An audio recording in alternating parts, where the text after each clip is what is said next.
No motions, no corrections. I don't vote, otherwise I would. We move to approve? Is there a second? I'll second. Is there any discussion? All those in favor say aye. Aye. Motion passes unanimously. I recognize staff who have received a request for continuance of one of the matters before us tonight. Good evening, Commission. My name Craig Sklenar, General Planner. I have received a letter from Dave Gustafson from Edgemark Development, their representative of Chase Bank, concerning the 2635-37 Crawford Road and 2628 Grosse Pointe Road properties. They're requesting a continuance for both the map and text amendment that they have applied for in an effort to revise their plans and bring back a revised proposal in December. Is there any discussion? Is there a motion to grant the requested continuance to our December meeting? Motion to grant the request to extend the text amendment to our December meeting. Is there a second? I'm sorry, before we have a vote, they want to continue it to December 14th. That's our next Plan Commission meeting. Sorry, I wanted to read in a date certain. Thank you. Mr. Chairman, point of order. Before you take a vote on this, I just want to state for the record that I hereby recuse myself from any votes on this particular application or matter due to the fact that my law firm is going to be representing or is representing the applicant. So I recuse myself. Thank you. Is there any other discussion? All those in favor say aye. Aye. I thank the members of the public who came here on that matter today. Officially, the commission has to vote for any continuance, and so staff could not provide you with a firm answer as to whether the matter would be continued. Thank you for coming. You're welcome to stay. As fascinating as it is, I think they will take That brings us to the West Evanston proposed development presentation. I'm going to ask staff to introduce that to the commission. Good evening again, Craig Sklenar, General Planner. I want to introduce Todd Lieberman from Brinshore Development and Steve Rezebeck from Papa George Haynes. They're here tonight to give you a presentation on Emerson Square, which is phase 1 of 2 for a property located at 1600 Foster. It is also phase 2 of the Neighborhood Stabilization Program. We've been working on NSP 2 for about 2 years now. Phase 1 is a scattered site purchase of foreclosed and abandoned properties, rehab and reoccupy through a rental and purchase program. We received $18.15 million from the Department of Housing and Urban Development in 2010, and we have to expend the funds by 2013, or else we lose them. Phase 2 is a redevelopment of a brownfield site at 1600 Foster. It includes the phase 1 of phase 2 includes a 32-unit development that they'll speak about. And we're here tonight because the requirements from the council-approved city council-approved West Evanston Master Plan in 2007 also has a zoning code, a form-based overlay zoning code that was approved further on that requires a presentation at City Council should any development be proposed that has 24 units or more than 20,000 square feet of a single building type in their development. This provides an opportunity for Plan Commission to provide comment as well as citizen comment at this time. No recommendation is required on your behalf. Just provide us any questions that you have and we'll answer them to the best of our ability. So at this time I'm going to turn it over to Todd and Steve for their presentation. Did you have a question for staff? I just don't know what SP2 is. NSP2 is the Neighborhood Stabilization Program. It's a $1.16 billion program through the American Reinvestment and Recovery Act of 2009. funds that were given or loans? It was a competitive grant that we received. We were one of 57 communities across the United States to actually receive the funds. Of the 1.16 billion, I believe that's the number, there were multiple billions of dollars requested. It was a highly competitive grant. We originally requested $40.6 million and received 18.15 through the program.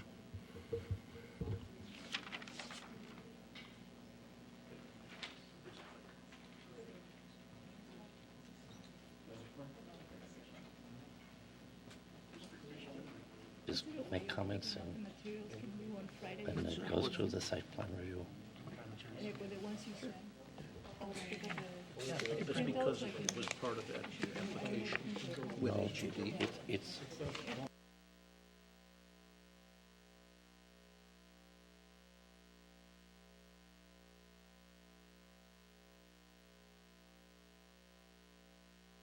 Good evening. Hi, my name is Todd Lieberman. I'm with Brinshore Development. Brinshore Development is partnering with the City of Evanston on the Neighborhood Stabilization Program. The Neighborhood Stabilization Program, as Craig was just talking about, is a two-part effort. The first part is a scattered site effort where we're acquiring, renovating, and renting or selling 100 units of housing in 2 Evanston neighborhoods over the next until 2013. And the other piece of it is the mixed income new construction of Emerson Square, which is why we're here today. HUD awarded the NSP2 grant again in 2010, and all of the funds have to be expended by 2013. Emerson Square is one piece of this effort. I'm going to give you a little bit of background about Brinshore and about Papa George Hames, the architect who's here today. Steve Resbeck is behind me, and he'll be jumping in from time to time to talk about the design. Brinshore is a residential development company out of Northbrook. We specialize in mixed income housing. We've done work throughout the Midwest. You can see some of the neighborhoods here and communities within some of the states we work in, including Evanston. Papa George Hames is a very established architecture firm that's done a lot of work of this type throughout the region and has a strong track record as well. I just want to talk for a second about our approach to design on this project and the other projects we're working on. But really, the focus is to work with communities, to work with cities and municipalities to help translate visions into reality and use architecture that's consistent with the neighborhood in which we're working, to use defensible space and other elements to help make spaces feel like they're well kept and that they'll stand the test of time, and to incorporate green design where possible in the design. In addition, we focus on accessibility and visitability in the units. What I'm going to talk about here is a little bit more in line with what Craig was talking about earlier. This project was really built out of a master planning process that lasted for years before we were involved, which was the West Evanston Master Plan. And in that process, there were several elements in addition to the actual form-based zoning that were passed in the project. You can read them right here, but our plan, as you'll see, is a direct outgrowth and is consistent with the goals of the West Evanston Master Plan. Here's the site, located between Foster and Emerson, Dewey and Jackson in the, where's my pointer here? You got it. Actually, I think this might be a pointer too. No. Yeah, in the site shown there, it is the first phase of a 2-phase master plan that was anticipated in the West Evanston Master Plan. You can see an image looking from the south over Emerson, so you can see the existing building on the site, which is the old Bishop Freeman Company building, and it's a site that is currently underutilized and in need of cleanup and redevelopment to be consistent with the uses called out in the West Evanston Master Plan. Here's some other pictures of the site looking from Foster as well, and you can see the condition of the site right now. The Emerson Square is one of the anchors of the West Evanston Master Plan. Emerson Square was anticipated to be 2 phases. This is the first phase that we're talking about today. The opportunity that is before us right now, in addition to the NSP2 grant that was received, is the fact that we've secured an additional $9.4 million of state funds to help support this development we're going to talk about today. So the funding is in place to begin work. Here you can see an image of the master plan from above. You can see the buildings are designed around a park in the center of the site with townhomes and small multi-unit buildings fronting Foster. And the image below is the proposal that we have. And what we've tried to do with working with the city and with our architecture team is to make sure that the plan is consistent with the architecture and planning of the West Evanston master plan. And you can see here, this is the Phase 1 project that we're talking about today, overlaid on top of the West Evanston master plan. You can see the park in the center, the buildings on the side, and the concept of bringing a new street, bringing Ashland Avenue through all the way from Foster to Emerson. So now let's talk a little bit more about the Phase 1 project, which is what we're planning to build over the next couple years. The Bishop Freeman site, which is 1600 Foster, is the location. It's a 2.34 acre site. The project calls for 32 units of mixed income housing, apartment sizes ranging from 1 to 3 bedroom units, and a strong amount of amenities. In addition to just a high quality development, the project will have a new road that's a continuation of Ashland that will have sidewalks and street trees, as well as a park, which will be combined in the later phase with the Phase 2 park. Other amenities include a leasing office on site, property management on site, a community garden, energy efficient appliances, bike storage, washers, dryers, and a conference room for the community. Here again is the rendering. And now I'm going to move into some more of the architecture. So I'm going to hand this part of the presentation over to Steve Rezebeck from Papa George Hames, who can talk about both the design intent and the features within the project. Just right for forward. Yep. Okay.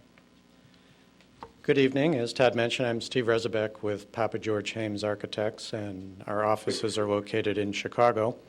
And I want to talk a little bit more about the design of the buildings for the Emerson Square development. So the rendering you see up on the screen right now is taken from Foster on the north end of the site, looking south into the site. And in the foreground, you see the six flat homes, which will line the frontage along Foster. And this will comprise actually 23 units, with the on-site management office taking one of the ground floor spaces. In the background, you see on the left-hand side of the new road, the park that leads into, or the park that will be located further into the site, as well as the 2 townhome buildings on the right side of the road, taking it in. So here's a site plan that we were standing. That one's kind of flaky. Which button is it? This one.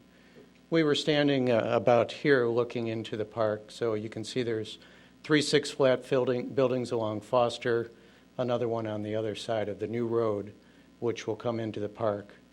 Now this road, because Phase 1 does not connect all the way to Emerson, there will be a temporary cul-de-sac that will provide turnaround space for emergency vehicles and delivery trucks that may be in the area. All the parking for the residential units will be accessed off of the alley along the west side behind homes that front on Dewey, as well as some parking off of the new road for the 6-flat over on the east side of the development. Also, the 6 flats at front on Foster will have a parking lot behind them as well. So most of the parking, or all the parking really, is behind the buildings and principally screened from the streets. Yes? Where would guests park?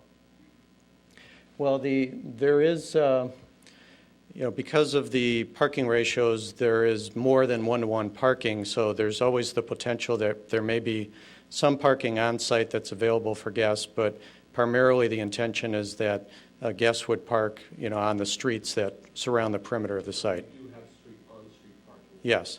Also, yes, the new street that comes in, extension of Ashland Avenue, will have on-street parking as well. I think that takes care of the site. In terms of the building design, this slide features the townhomes, which are further in on the south end of the site. And there's two types of townhomes, what we're calling a Type A and a Type B. But the Type A townhomes, are these on the north end. And these are similar to many of the row homes that you find throughout Evanston and in the city. They take advantage of the deeper portion of the lot that we have. So they're somewhat narrow to the street and extend further to the back. And these are 3-bedroom townhomes.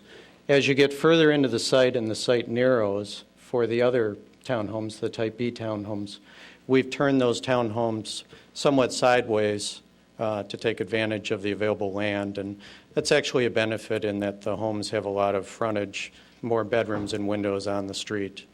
The materials that we're using, we derive from a lot of the materials you see on the single-family homes in the neighborhood. We have gable roofs, projected eaves, double-hung windows, lap siding, entry porches. So we think this will fit into the neighborhood very nicely. We'll take questions and comments from the public when the presentation is finished. The six-flat homes fronting up on Foster will be clad with brick and stone, and the brick and stone will turn the corner along the new street, so you'll be looking at the same materials along the new street that you see on the frontage along Foster. The rear side of the six flats, as well as the sides that just face each other from one six flat to another, will be clad in lap siding as well.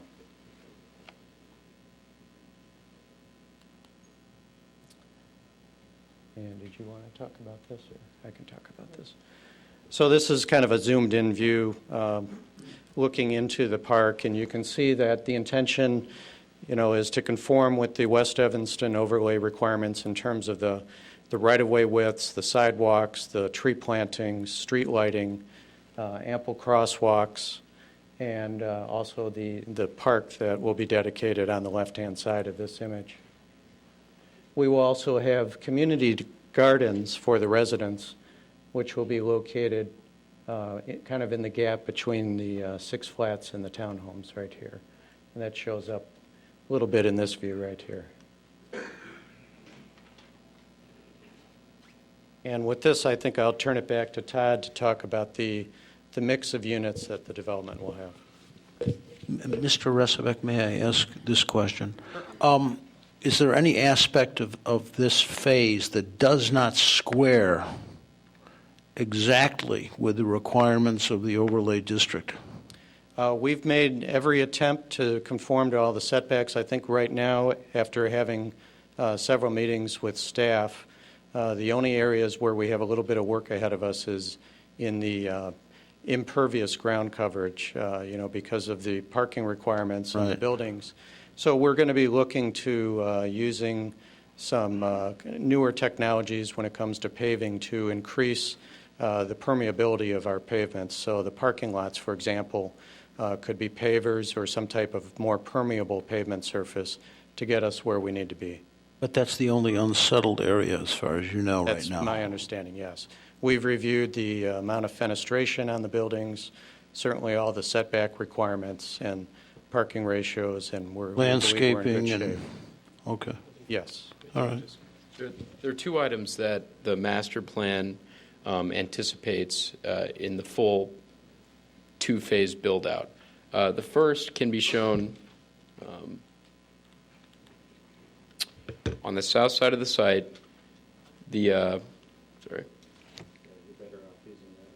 Wow.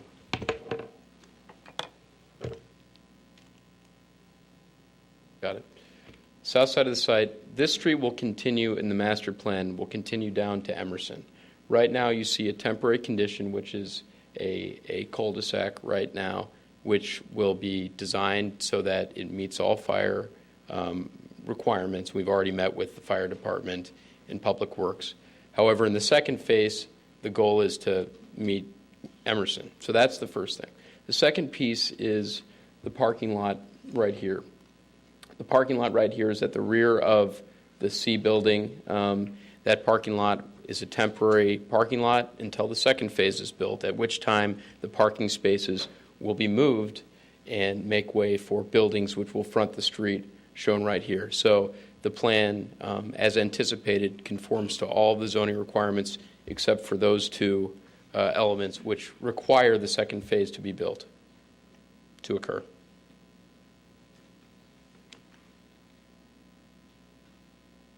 Are we at questions?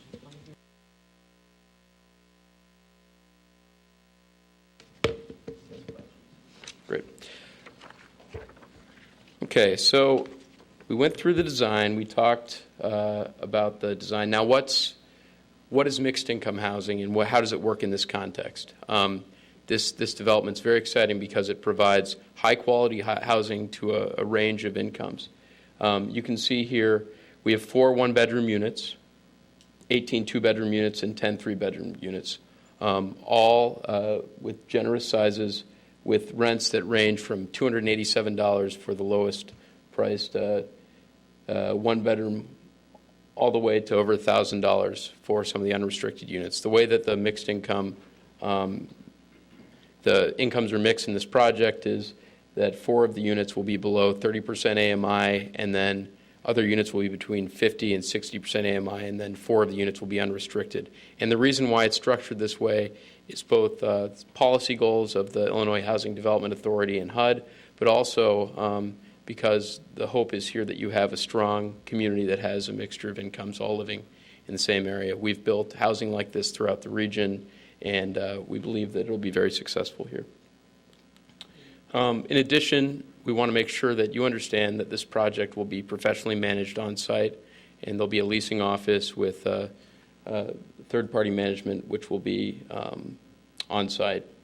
And at the end of the day, the management team will also manage some of the other scattered site units that are within the Evanston NSP2 program. So this will be a central place where people can go if they're interested in rental housing.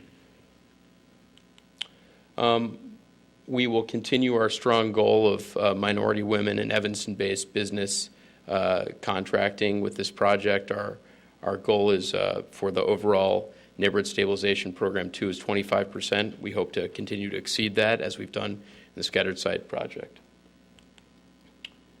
So with that, I just wanted to make a couple more points that this project is providing much needed mixed income housing and economic activity and furthers the goals of the comprehensive plan in those manners. And we hope that that it will be a strong asset to this neighborhood and allow the city to achieve all of its goals within the neighborhood stabilization program and the West Evanston Master Plan. With that, I want to thank you for your time and open it up to any questions. Does the commission have any questions? I do. Are there any rear views of the apartments? Oh, yeah, microphone. Do you have any rear views of the apartments so that the housing behind it, so we can see what they would be, what their view would be like? We do not have any rear views. We're happy to get those to you at a later date, but we did not bring any with us. Okay, we'd love to see that. Also, are these plans then set in stone? Do you have actual prints? I don't think they're called blueprints, but you know that shows the setbacks and the measurements and everything. Are those available? Yeah, we've provided. These are conceptual plans that have been provided to the city for the review of the setbacks and other requirements.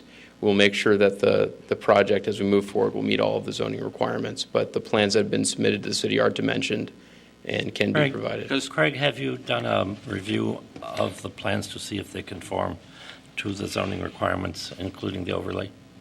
Myself and zoning staff Martin Travis and Susan Gutterly, neighborhood planner, and Dennis Marino have been reviewing this. We just completed a zoning analysis today.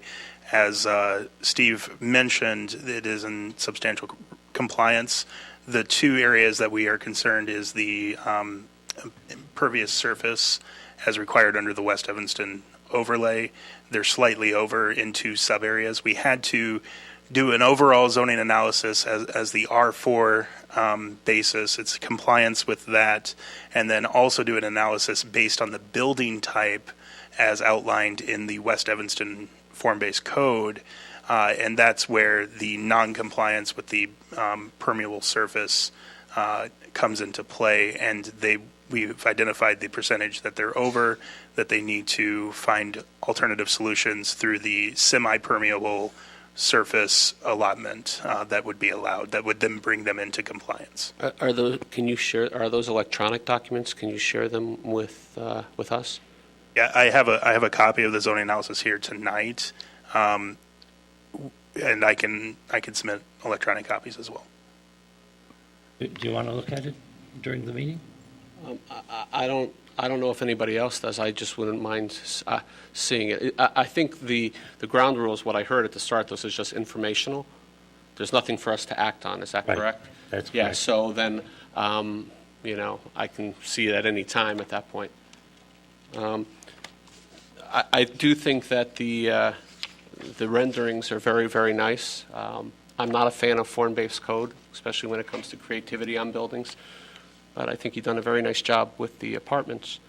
So thank you. And if you have other documents you can share that they've provided, that would be great.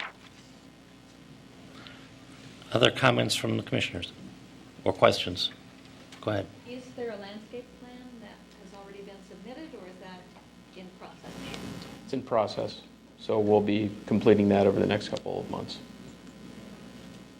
And that then will be subject to review? Yeah, again, this was a prerequisite to go to the final site plan and appearance review committee, and they will provide much more detailed information at that review committee as well after this meeting. I mean, much more. They will include a landscape plan. That's all part of the permitting process.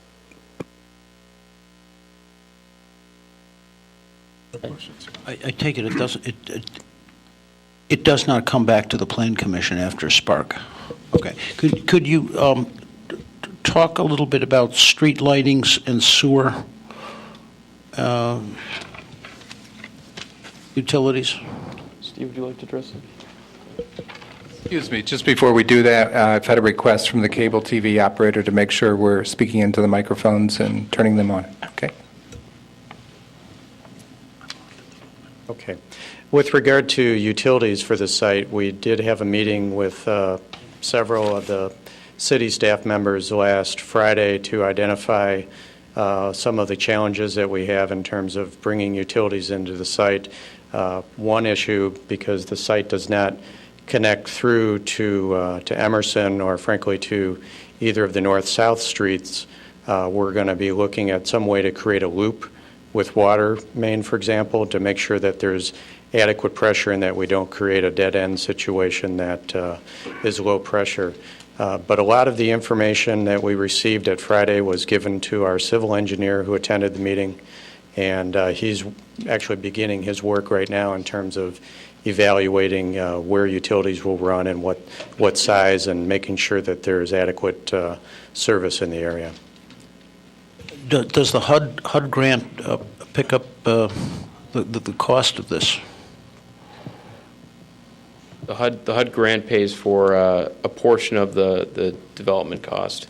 I'd have to defer to staff as to whether or not, are you asking about utilities? Well, who pays for the sewer to go in? Who pays for the street lights? Who pays for the street itself? Ashland, the new Ashland Street. Who pays for that? It's within the development budget of the project, which has multiple sources, including low-income housing tax credits, NSP2, and city sources, as well as Illinois affordable housing tax credits. So all the sources together will cover the sewer, the street, and everything you saw on this picture, on the rendering here. But it's a mix. It's a mix of funding. I don't see any street lights. Is that do you contemplate having street lights there on the street itself? Yes, we will be, and in fact, we clarified at our meeting that it'll be our responsibility to working with Evanston's standard light to figure out what the photometric requirements will be and how often we need to place those streetlights so that we meet the standards. Commissioner Updike, streetlights are one area where the city will look at providing the streetlights, but it's developer responsibility to install them. Go ahead. I'll turn it on this time. Is it on? It's on. There was a reference earlier to this site being a brownfield site. Could you give us a little more information about the extent of contamination and how that's going to be taken care of? Sure. We've done a Phase 1 environmental report and some additional testing on the site. The Illinois Environmental Protection Agency has been involved and has actually agreed to do additional testing on the site. We'll be enrolling the site in the state site remediation program, which will define what the remedial action plan is based on all the reports that have happened. And after we've defined that, we will get a no further action letter, no further remediation letter, which will allow us to begin work. If there's anything that's deeply contaminated, we will remediate it prior to the construction, but over the long term of the project, the remediation, all of the engineered barriers and all the additional remediation will be taken care of with the development so that at the end of the day, it's habitable and it's built according to all required standards. And could you tell us a little bit about the source of the contamination that's currently there from your Phase 1?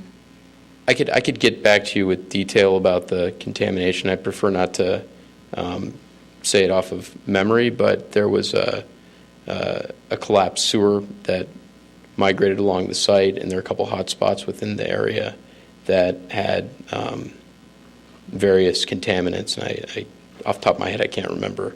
It's all been identified, and we can provide additional information to you on the extent of what's known.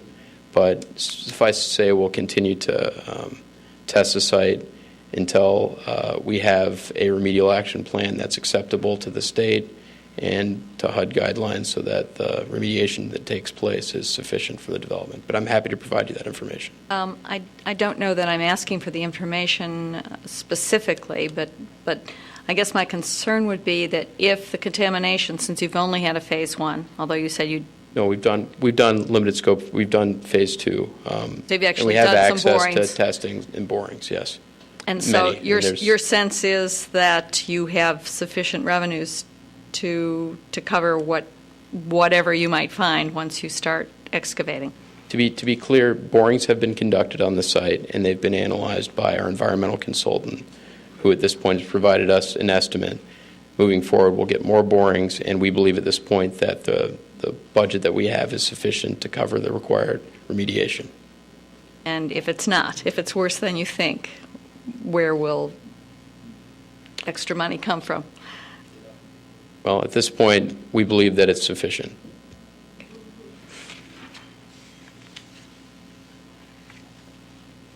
Any other questions? Yeah, I have a couple. These larger buildings, do they have basements? No, they're all slab on grade. Okay, and where will you provide storage units? See if we can show. There's storage on the rear of these 6 flat buildings on the first floor. Yes. Yeah. Okay, and what is the heat source? Is it electric or gas? We've talked about gas. Yeah, it'll be a traditional, furnace with a remote air conditioner like you'd find in most Okay, so single-family they all homes. will be air conditioned? Yes. Okay. Any other questions? I had one more question. Go ahead. This is with regard to the playground. You mentioned that it would be dedicated, so the city will take it over as a public park for children from anywhere in the surrounding area, or anywhere for that matter. Yes. It's not a private No. playground. No, it's public. And in fact, the Phase 2 of the master plan, which I didn't actually reference, includes a portion of there's a Gilbert Park? Gilbert Park off of Emerson, and this would be the new location of that park. So this project would provide a new park, to replace the existing park, and it would be owned by the city. And because it was hard to see from the rendering what's anticipated for that park, could you give us a little detail about that, a little more detail about the park itself? Yeah, we can get you. We don't have it fully programmed. We know two elements that are going to be a part of it. One is the playground that you saw, and then the other is a gazebo. We'll have more programming of the park as our landscape plan is completed. Thank you. How long will it take to construct the buildings? We're looking at about a 13-month construction schedule.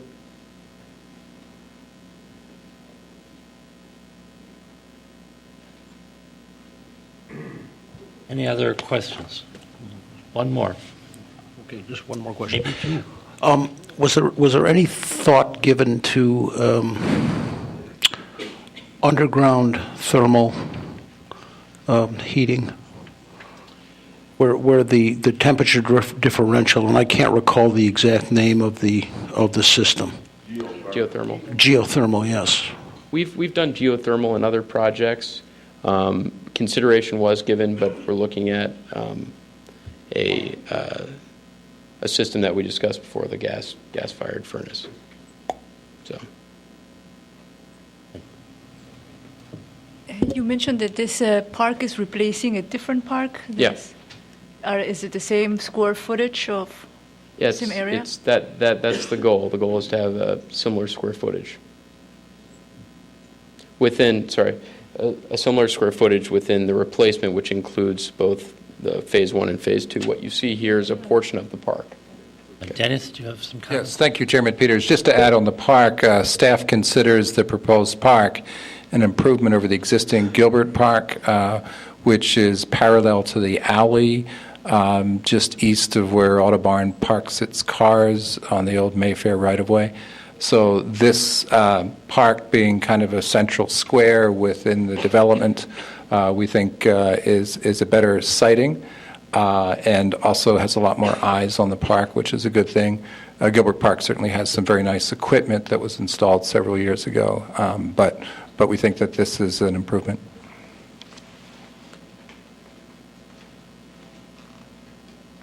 Having heard questions from the commission, unless staff has something to add, we'll take questions and comments from the general public.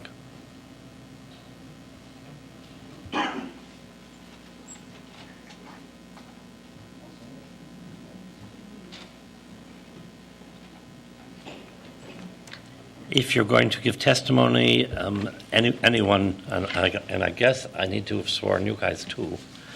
If you're giving testimony, let me swear you, and then I'll swear and ask a question to the witnesses. Do you solemnly swear or attest that you will tell the truth? Absolutely, yes. And let me ask the witnesses, do you solemnly swear that everything you said was true and correct? Yes.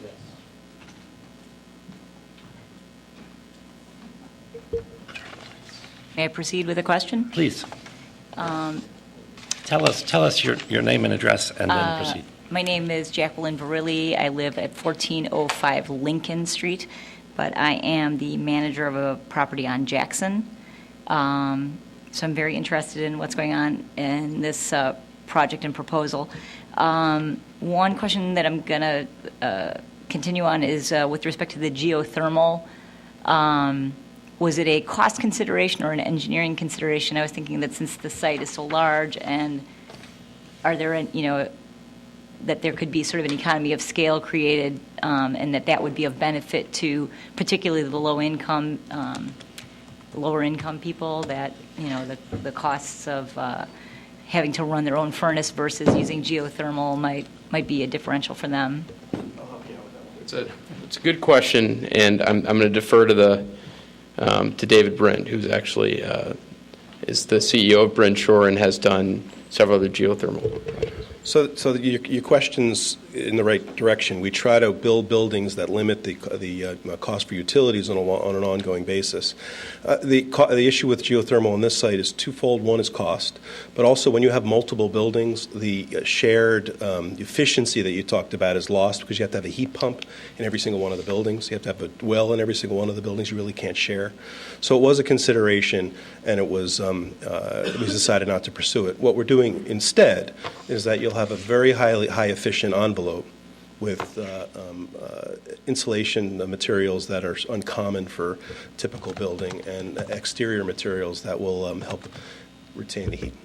High efficiency for furnaces, high efficiency for boilers. Okay. One additional question that I have with respect to the architecture. What I'm seeing is a fairly consistent facade with maybe a differential of a window or two, here and there. I have seen a project that I believe Papa George Hames may have been actually the developer on in the city, and several other things that have been done, where there were variegated colors, even variegated roof lines to create a little bit of a differential from these. I forget what they're called, townhomes that are very, very close together, and it created more of a neighborhood feel that was, I don't want to use the term institutional because it's not institutional, but, just a little bit of more of an interest, if you will, in the facades. I believe I know the project you're referring to, and I think that project is primarily masonry, so obviously there's a big palette of different brick colors and things like that. I mean, cost is a consideration here. Obviously, there's some economies of scale, but with the materials we're using, there's generally a more limited palette, and in creating, for example, the townhome colors here, from that palette, there may only be 2 or 3 colors that work well together, and so I think that's why you see it not quite as variegated as some of our other projects. Sorry, just one additional point, though. Is there a variegation in color between the flat wall facing me versus the one that looks like it maybe juts out? Yes. Okay, yeah, so there are 2 colors, and also we're using a mix of lap siding and shingle siding, so there's changes in texture as well. Okay. Let me see. The other question that I have is with respect to Phase 2 and the continuation. Somebody mentioned that there's a new street along this angle. Is that true? Well, yes, the new street, it's probably a little hard to see with the lights on, but this is the new street. It lines up with Ashland Avenue to the north, and so this is all new construction right here. Okay, and in Phase 2, there will potentially be an additional building along that street? Well, somewhere? in Phase 2, this street will eliminate the cul-de-sac. This street will continue another half block to Emerson. It will also come and loop around the park and come back to this road and double back out onto the new street again. So you'll have 2 points of access to the site, one from Emerson and one from Foster. Okay, is that the alley right behind Jackson currently on this larger angle? No, you've got an old railroad right-of-way here, and then just about where that intersects with Foster, there's a new alley which actually or not a new alley, but an existing alley that actually terminates into this railroad right-of-way, and that's the one behind Jackson. That's the one behind Jackson. Yeah. Is there any intention to open up that? So there's part of Phase 2 will be on that side of? That's the goal, yes. And in Phase 2, that alley would be extended so that it goes all the way up to Foster. Excellent. All right. Thank you. Thank you. I have a sign-up sheet with many other names, and if you've signed up, you can come forward.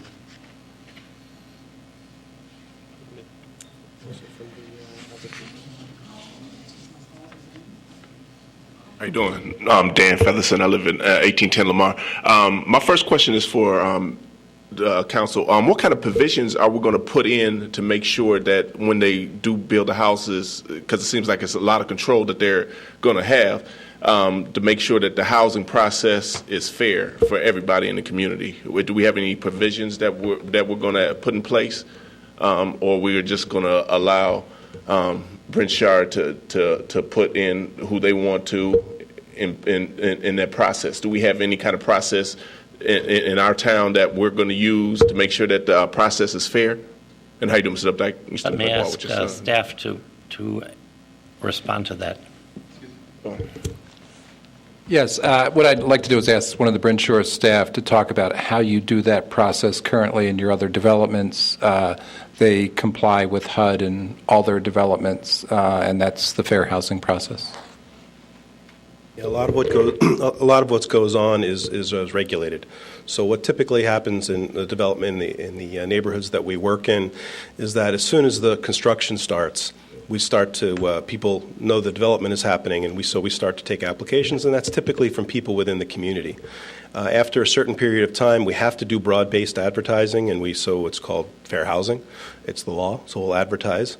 First come, first serve basically is the way it works, and people fill out applications, and they're screened based on a selection of criteria, and that's it.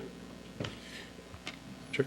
I have a question. When you say first come, first serve, do you still have to meet a certain percentage in certain income brackets for, yes. For the housing? Yes, so that's the way they qualify. First comes, first serve in terms of once you meet given the selection criteria. The selection criteria. Yes. Okay.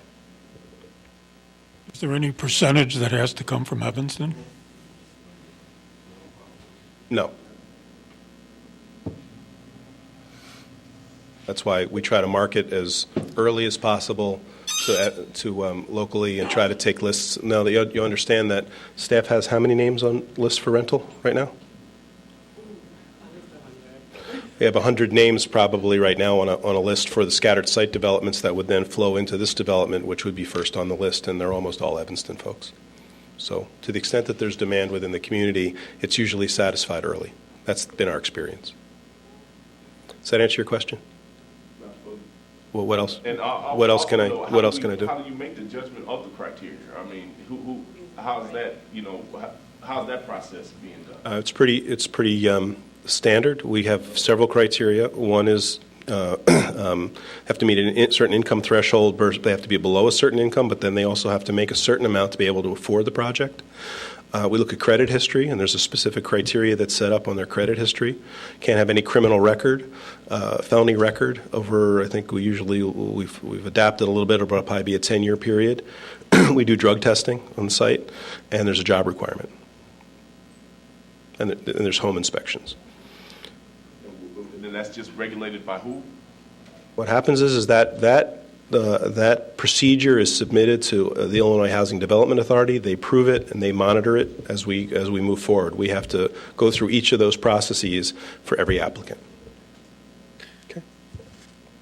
I think the gentleman was asking, is that a state requirement Federal. that you do all those, a federal requirement Not all that of you them. do all Not those all things? of them. Whatever we do, the federal requirement is it has to be applied consistently to anybody who applies. That there are differences in what you can apply, what you can require. Some developments require nothing. You just have to have a check, and you can come in and you can rent an apartment. That's not the way we function. We have specific requirements to live in these developments, and as I just outlined. And has the city worked with you on those requirements, or are these just your requirements developing in the city? The city has a fair housing ordinance, and obviously that cannot be violated, so the city does enforce that. Based on Bryn Shore's track record, they have an outstanding record, both in tenant screening and management. No issues there in that regard. And the city is quite comfortable with what Mr. Brent just described as their criteria in terms of tenant screening. The issue is to have solid, strong, mixed-income housing that's affordable to many people, but is also well-managed and has people in it, living in it, who will be a positive force in the community. So somebody who has been convicted of a felony, that has served their time, have been comes out of prison and within 10 years cannot live here. Correct. As an example. Correct. We don't see that. I know it's a debated issue. Believe me, there's no debate on this. I feel that once somebody has been sentenced and has gone to jail and has served their sentence, then why would why would you then exclude somebody on it? Let's save comments for the comment time. No, but Isn't this you know, I'm happy comment to We're debate taking this. public comment, and then It's not we'll it's not a planning function. hear I'm happy from to the debate the issue with you commission. at another time. other comments on the plan. Okay, Ellen. It looks to me like Ellen H. Wade. Miss Wade. Mr. Chairman. Yes. Mr. Chairman, may I? If I may, Mr. Chairman, some of the questions, like the question that the gentleman asked, if it would be okay, not necessarily, I guess maybe to comment or not comment, but briefly just to move things along. If I understood the gentleman's question, what I took from that was, what are the standards and who develops the criteria? And I also took from his question, that it seems to me that the individual wants to be able to access information in order to ascertain how they could either potentially be an applicant or other people that are similarly situated to be an applicant. And to the extent that we don't really have any power over that, what I would ask is perhaps if the city would make that information available to identify a contact person so that individuals like this gentleman and other people could get that information. I think it's probably something more detailed that we can do here this evening. And then just if I could just ask a question with regard to the criteria, in my experience, there's a rationale for that criteria that you have, and perhaps if you could just briefly state what the basis is of that criteria. That it's my understanding it's certainly not arbitrary, it's certainly not random. If you could just perhaps share briefly what the rationale is, I think would be helpful to everybody. Well, I mean, I think there's probably a better forum than a planning board to discuss that with. I'm happy to discuss it with you at any other time. Then I agree with that. As long as they can get the people can get information, I think that'd be the most important thing. Sure. The next name on the list looks like Sheila, it might be Walderman. She's Leola Widman. Paul Boynton. Rodney Green. Carlos Sutton.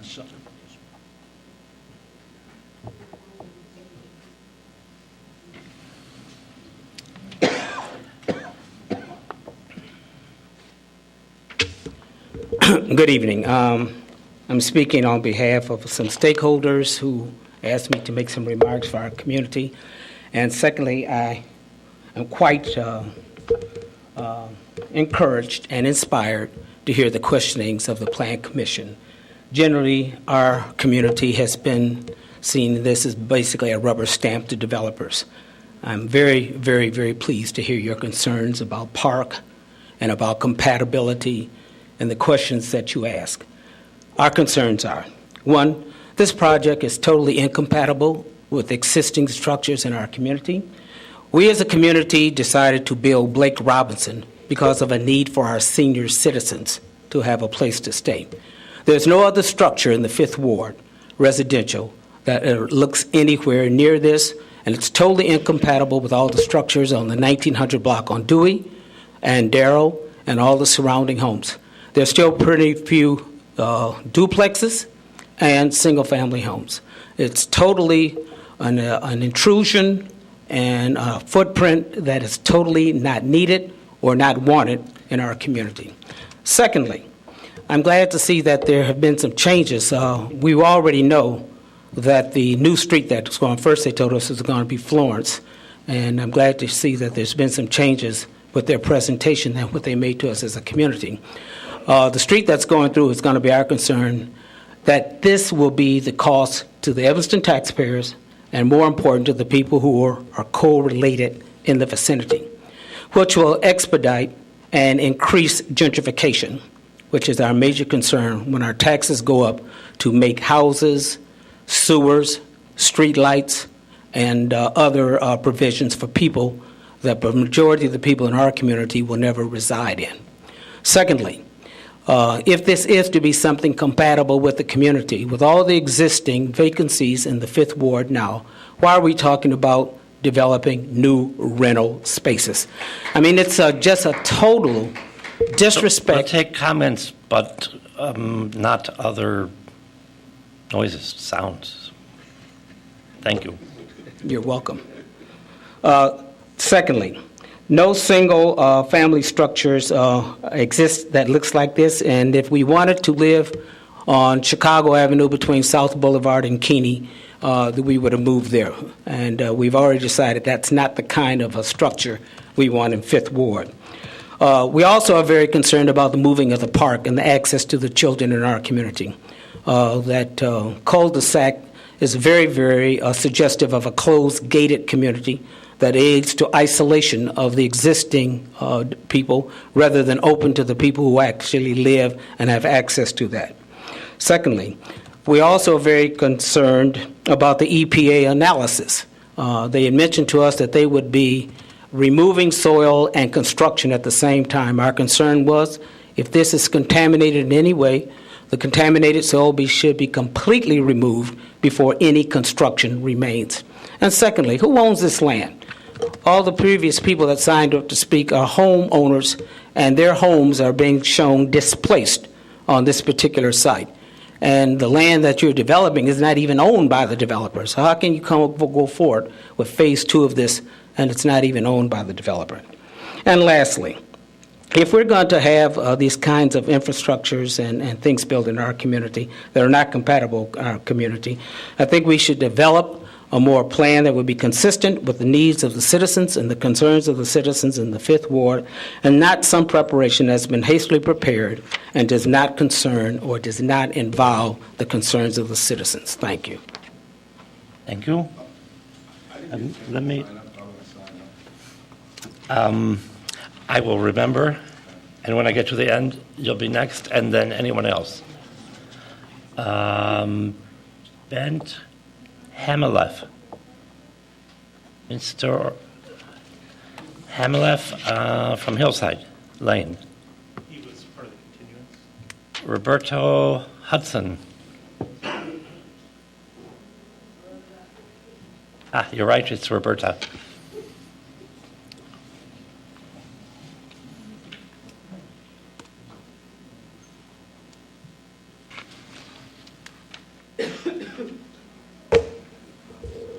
My name is Roberta Hudson. I live at 1941 Dewey Avenue. And I'm here on behalf of a lot of my neighbors.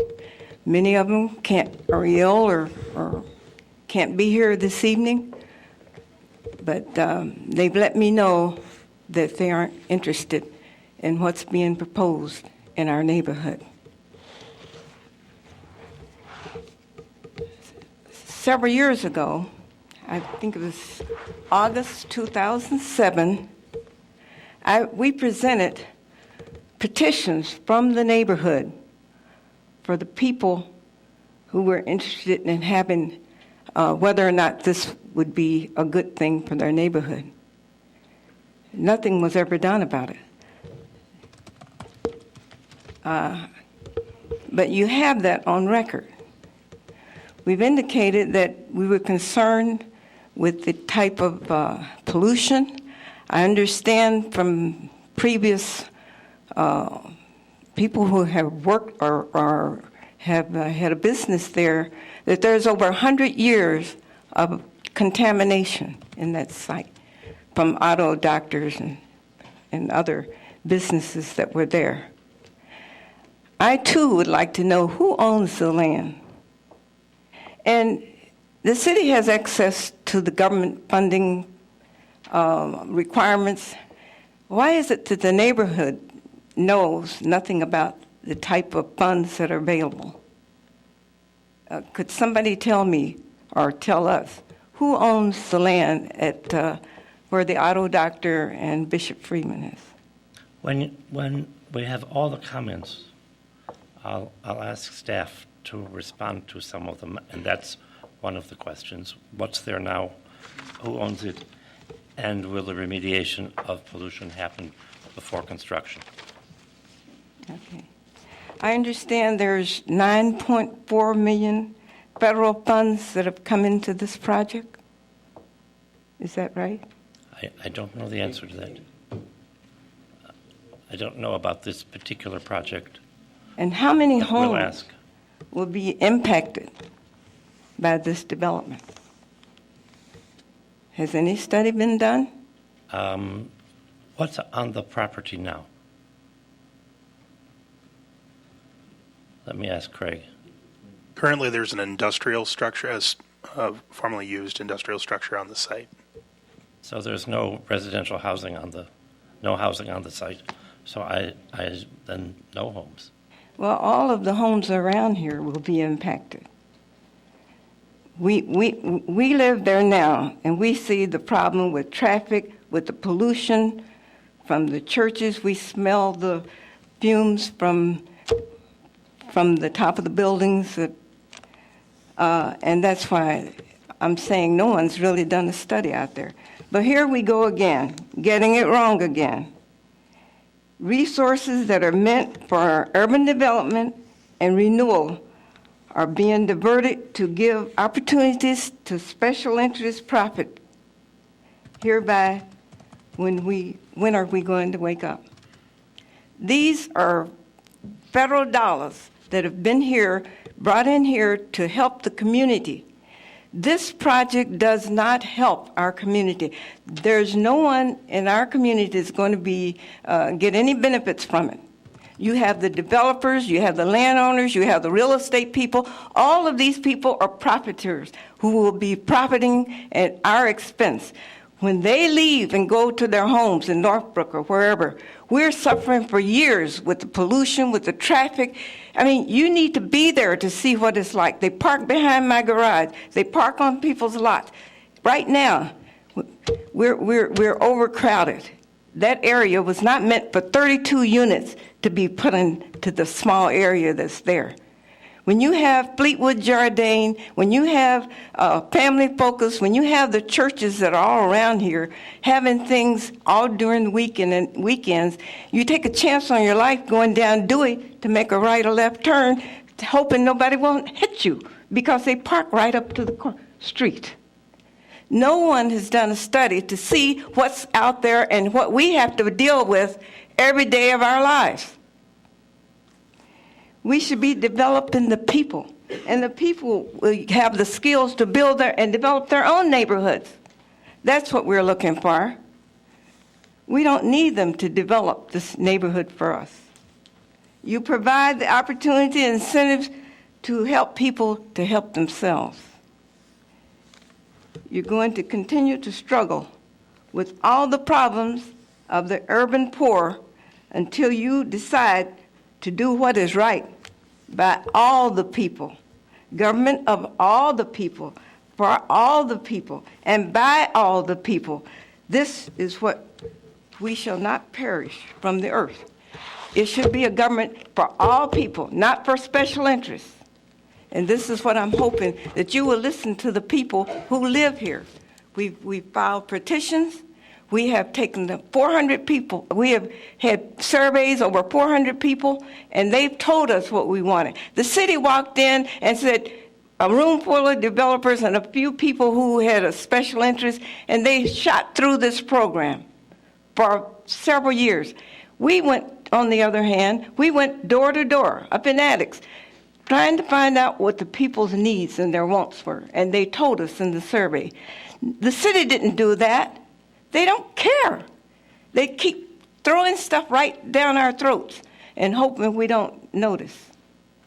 We are asking you again that this is not what we want in our neighborhood, and we're asking you to take time to really see what is needed in this neighborhood. There's not much land left in our neighborhood.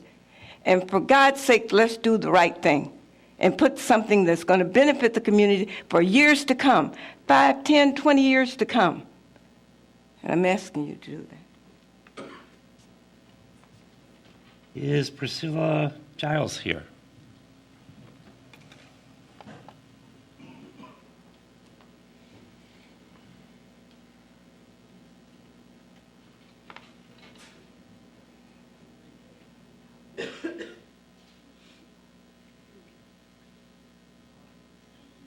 My name is Priscilla Giles, and I live at 1829 Ashland.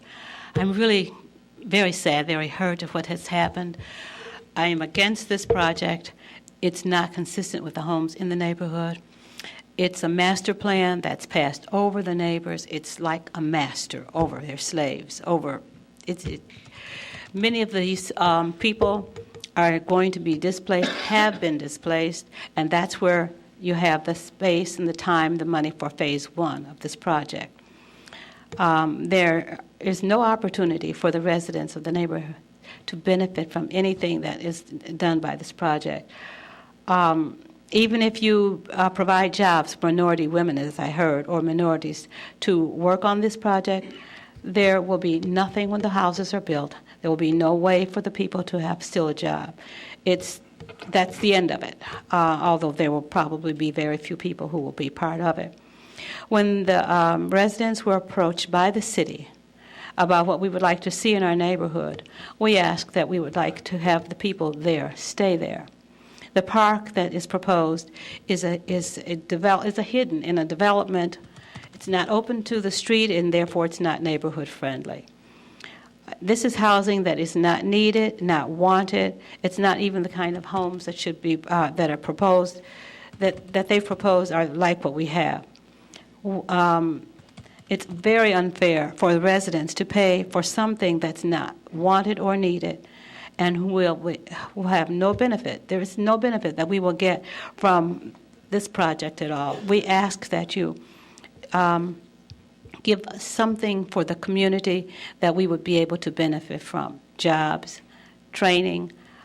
But this is only going to benefit the people who build them and the people who rent them. We are asking that you would consider the original plans for the people in Evanston, in that neighborhood. In that neighborhood, we did not ask for more homes. We asked to be able to keep our homes. We asked for jobs. We asked for training, and not to be taken over by people who have their own agenda. Thank you. One question before you go. You said there are some people displaced. Yes. Right. If it's an industrial property. Well, there's someone here. Well, right now there's someone who chose not to speak, but is still here. Who this would go straight through their house. But I'm talking about the people in Evanston who were part of. I understand the other items you raised. I just didn't understand displacement. Okay, the people who were displaced in Evanston. Yeah. Okay. May I make a brief I served on the West Side Plan Committee, and I was on the Plan Commission that approved it. In 2000? Well, it was approved well after 2000. It was in 2000 that the neighbors were approached by the city and asked what we would like to have in our community, and we said it at that time. Well, if you'll permit me, just to finish here briefly, the plan covers property. The West Side Plan and the Overlay District covers property that runs from approximately Simpson on the north to Main Street on the south, and it goes at a southwest angle. Property that is largely underutilized industrial property, and it also includes the Mayfair Railroad spur. If memory serves, when the plan was adopted, not a single person would be displaced. Not a single house would be demolished. That is my recollection.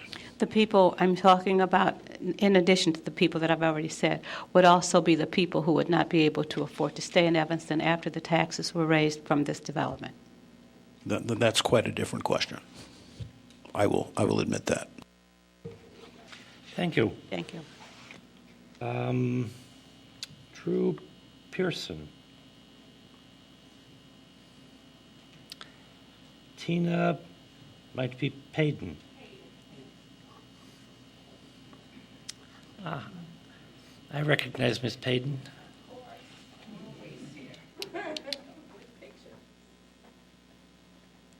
Okay, I'm Tina Payton at 1122 Emerson Street.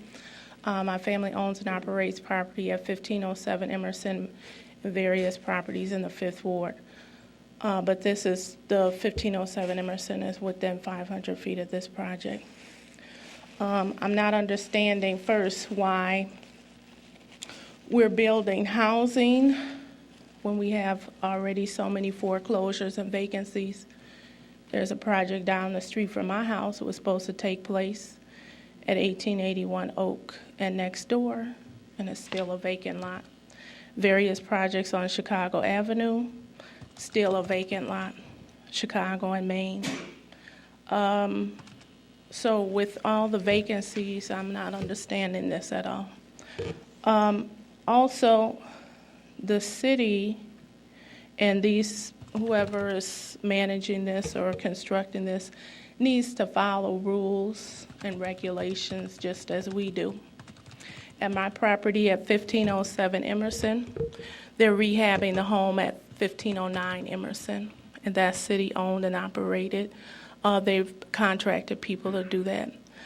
We're right next door, and last week they cut down my fence post. I have pictures. They had their vehicles parked on my property, and they were using the neighbor's water next door. Where's the rules and regulations? Because if I did that, I'd be in jail, I'd be fined, and in court. Here's the pictures for that. This body can only comment on the physical aspects of this project.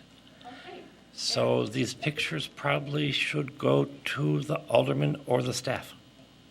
Well, I have them here to...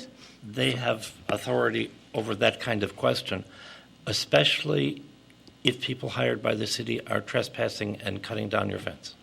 The staff can look into it, but this group can only comment on the design. I'm saying that if for this one house, which is within the Emerson Street Square project, I'm at 1507 Emerson, and this is happening at 1509. Yes, it's not part of the new development, but it's part of the Emerson Street Square that we're talking about, and it's 2 houses away from the park and so forth. So it does have an impact on what's happening because I'm telling you rules and regulations are not being followed, and we have to follow them, and they should be stiff consequences if they're not following rules. And also, I'm going to discuss about infrastructure and repairs and so forth. I'm at 1122 Emerson, and they did the sewer work, and we're discussing sewer, so don't shake your head. This is part of it. Sewer, infrastructure, and sewer is the same, but right, we but only can look at this sewer. Okay, but I'm telling you about rules and regulations that they need to follow that they haven't followed on other projects. I have right here in front of my house, they did the sewer years ago. And I have pictures of the rats because they did not fill in the sewer. So rules and regulations, this is city regulated, right? I don't disagree with okay, what but you're I'm saying I that don't have knowledge of it, but I don't well, disagree. I'm telling you about it right now. That's why However, I'm here. it doesn't do any good to tell me because I have no control over sewer. Have you reported it to? Oh, yes, many years ago, and even a few days ago, There is a a few months gentleman ago for 311. Right there, his hands in the air. Right, but I'm just saying that rules and regulations need to be followed. This is something that happened He's on recently. the city staff, and he can do much more to help than anybody here. Right. All we get to do is say comments, not even approve or disapprove, just I know, comments. but I'm just making my comment about rules and regulations and what needs to be followed on this project that hasn't been followed on other projects. And this is very important. And once again, in accordance with hers, I asked years ago, as you know, about who is paying for the infrastructure. And something needs to be in writing, concrete information. I don't want to pay. My taxes are already $80,000 a year. I don't want to pay for something else that I'm not benefiting from. And this is ridiculous. So if you're not going to look at my pictures, yes, I'll pass them back here so they can No, look at it's- my pictures. He's a better policeman. Okay. Well, I mean, I'd love to look at them, but he can do something. here you go. Go ahead. Mr. Chairman, I would just like to ask, I see what time it is, and we're obviously prepared to stay here for whatever length of time it takes, but I would just ask, just out of respect for everybody here who is a volunteer, and we're not making any decisions on this, that if there is community comment, we welcome it, but if everybody could please stay on task, out of respect for the commission, out of respect for staff, and out of your own respect, if we could just stay on task and on point, which is this particular project. We welcome all the comments on this project. I see two people I think want to speak, but I don't know your names, so if one of you can come forward, identify yourself, and give us your comments. My name is Lonnie Wilson, and my comment is directly to this project.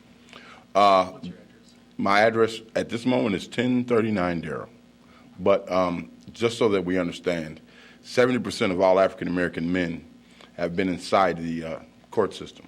So when you start talking about felonies, it shakes me a little bit, because the only reason I didn't have a felony is because my uncle was Bill Logan. He happens to be the chief, but every single one of my friends have been touched by the court system. So when you put stipulations like 10-year felony convictions inside of where a person can rent, you, in essence, close off a very large portion of people who look like me. So I got an issue with that, and that's just a comment. I know you, and we'll argue later on how we can doctor that up. Then it's into talking about my elders who have issues and some of the feelings of most things that are development. They're driven by economics, and our number one problem is we don't get in the card shuffle when the cards are shuffled. And I commend the commission for at least trying to open up that situation, because I'm pretty sure that some kind of development is going to go on there. The question is what, when, where, how, and how much we're in it. And that's all I have to say. Good evening. My name is Bonnie Lockhart, and I live at 1922 Dewey, which is within 500 feet of the development. And I've been following it, but not completely as closely as I probably should have. And so I'm going to ask first if there is a fact sheet that is available online that has all the details, some of them that I hear being asked tonight. One of the things that I think that would be helpful on that fact sheet would be how many units will be rental units versus ownership units. And of course, the exact number of units would be there. The properties, the 1900 block of Dewey has an alley right adjacent to this property. I'd like to know if that alley will be impacted at all. Also, Jackson Street, which is also adjacent to this property. I heard someone ask, and they were told that there will be no impact on Jackson Street. That was not exactly what I heard when this project was first discussed. I also heard that the homeowners will not be responsible for any sewer, utilities, streets, or street lights. I'd like to see that in writing also, which means, of course, that our taxes would not be impacted at all by this development, as we all know that all of our properties are underwater, and so any new taxes would be difficult for us. The start date I've heard is March 2012. I'm not sure if that's correct. That's what I've heard in the community. I want to know if any thought has been given to how that will impact the community in terms of minimizing disruptions to our community, of course, with noise and traffic, as well as debris that will be generated from this. And I am a little concerned about hearing first come, first served. It really doesn't seem to have any control.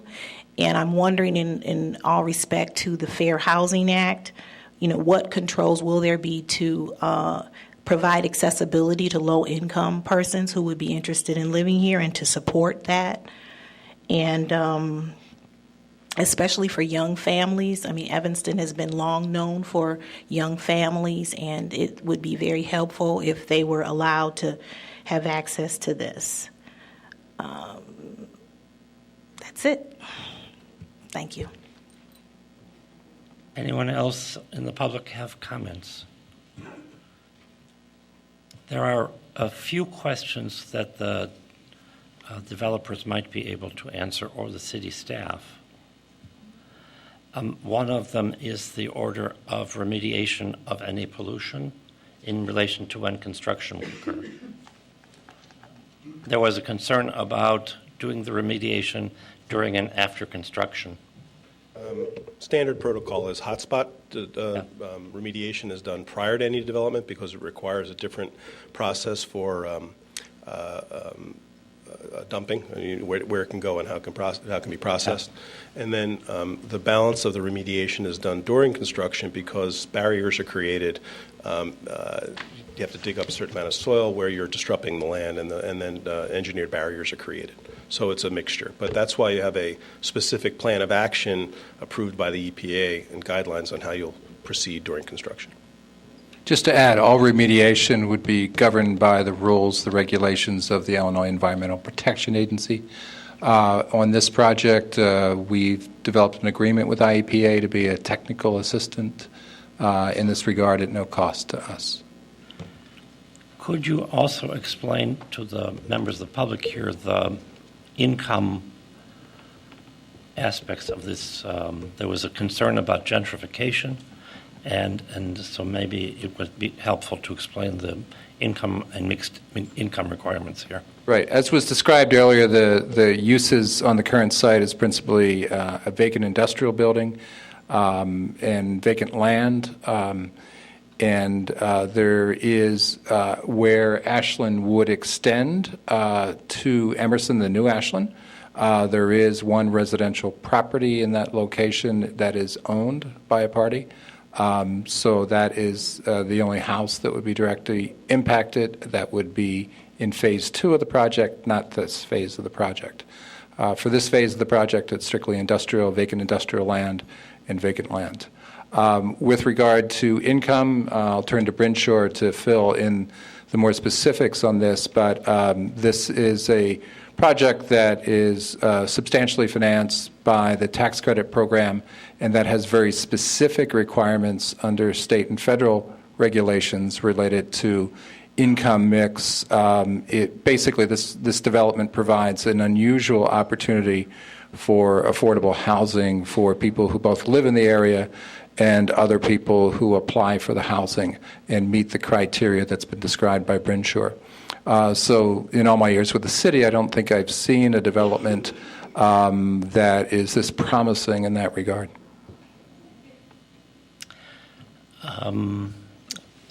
Did you have a question? Yeah, I do have a question. I thought you just said that the city was not, well, the residents of the city would not be responsible at all for the sewer, and the developer said that we would be partial.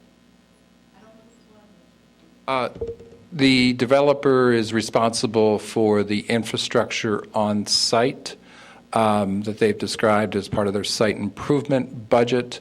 The city, maintains the sewer and water system to get to the site, certainly, but there's not a cost to local people as a result of this project.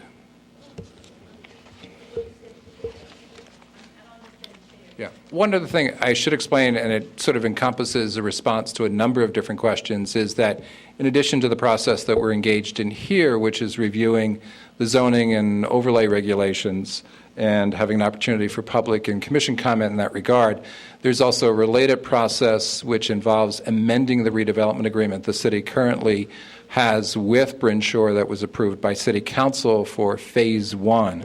And Phase 1, again, is the scattered site program where Brinshaw, on behalf of the city, is acquiring a number of foreclosed properties throughout the city and rehabbing those for them to either be rented or owned. So that redevelopment agreement will be amended and considered by City Council, the Planning and Development Committee, and City Council, and embedded in that will be the city's participation in terms of NSP2 funds that have already been allocated to us from HUD, as well as other local funds, which could include TIF, affordable housing, and home funds that have typically been used for this kind of redevelopment opportunity. Does the developers have anything they want to put in the record before there are comments? Or the architect?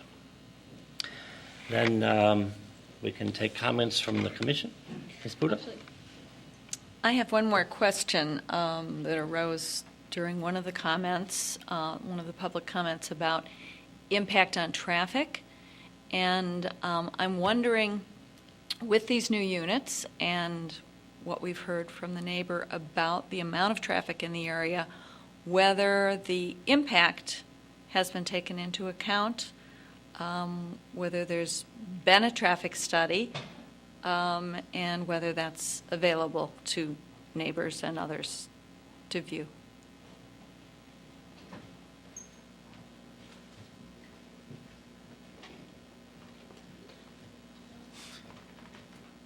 The city's transportation division has reviewed the project. They were also involved in developing the criteria for the West Evanston Master Plan and reviewed that before it was adopted by City Council.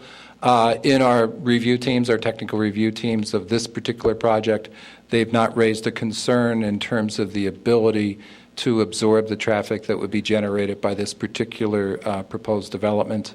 And they've also been reviewing and were, back in 2007, reviewing the proposed new Ashland as a way to enhance basically the movement of vehicles through this area. And long-term plan, not so long-term, hopefully short-term, is to have that new Ashland extend through to Emerson as well. A specific traffic study, like you would see within a plan development, I'm not aware of that having occurred at this point, but certainly Rajiv D. Hall, our traffic engineer, and Paul Schneider, who's the director of the transportation division of the city, have been involved in the review team. We have, I see Ms. Hudson's hand, and then we'll go to the commission. Go ahead.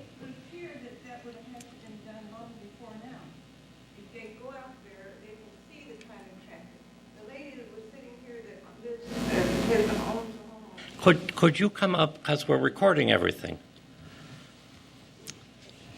and then we'll go to the commission comments. The lady who was sitting in front of me, who lives at 2000 block of Ashland, was just telling me the other day that she can't even park in front of her home on Ashland. When things are going on at Fleetwood, everyone's parking on Ashland. There is absolutely no place to park. Now, when they built the senior building, and we really didn't want that, because it's a small area, there's no place for the seniors to even sit outdoors or anything. But they said there was enough parking. The people, the guests, come to Dewey. There's only one block here. And the people park on our street that are supposed to be in the senior building. There are people from the church. They have a parking lot, but they still park in front of our spots. There are people from Fleetwood. They're parking everywhere. You just need to come out there and see. Just spend time out there during the week and especially on the weekends. There are people at Fleetwood till 10 o'clock at night sometimes. And there are people all over. They're parking on vacant lots wherever they can park. So there certainly should have been a traffic study done. But the point is, we don't need this. There, 1930 Ridge, all of these places are vacant. The place across from Hecky's Barbecue on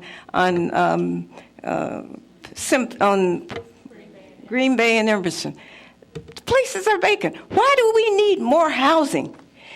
Don't you understand? You develop the people, and the people can develop the land and what they need in their neighborhood. There are people who are looking for jobs, people who are looking for a skill center. This is what the people said they wanted. They want a skill center for our kids where they can learn to do things that will make them productive citizens. Let me ask the commission to give comments. And no one told me who owns the land. I asked that question earlier. Who owns Bishop Freeman and Auto Doctor in that area? The staff and the developer would be able to answer that, but it's not a planning question. It's a Bishop Freeman Company. And we have a contract to purchase we have an option to purchase the property from them. You're planning to buy the property? Yeah, so we can develop it. That's the goal of the program.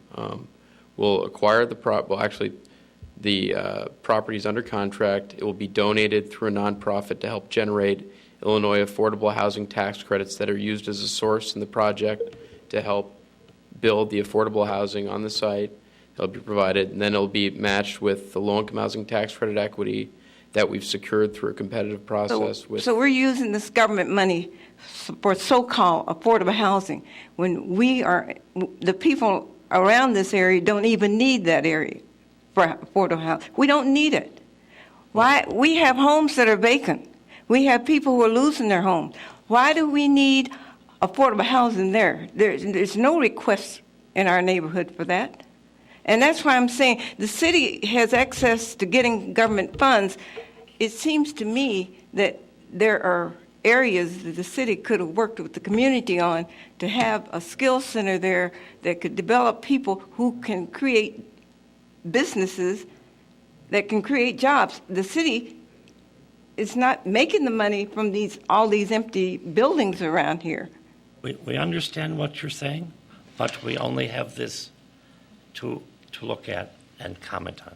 Okay, I just had another quick question. How many minority contractors are working on this? And is there any rules of a percentage of minority contractors and any people, or is there a rule also about any people from Evanston, percentage of people hired from Evanston to work on these projects? As part of our redevelopment agreement with the city, we've committed to hiring a minimum of 25% of the subcontracts will go to subcontract value will go to minority women or Evanston-based businesses. So 25% to minority women or Evanston-based business. We hope to exceed that amount. Commissioners? Yeah. I'd like to agree with a few of the people that spoke here today. Mr. Sutton and Priscilla, I didn't get your last name. Giles. You know, I said that I thought you did a great job with the apartment building, and because I don't like form-based code, I will agree with the comments that the multi-unit townhomes with the straight roof are the typical things that you get from form-based code that I disagree with. I kind of think they look like barracks with fronts on them with that long roof.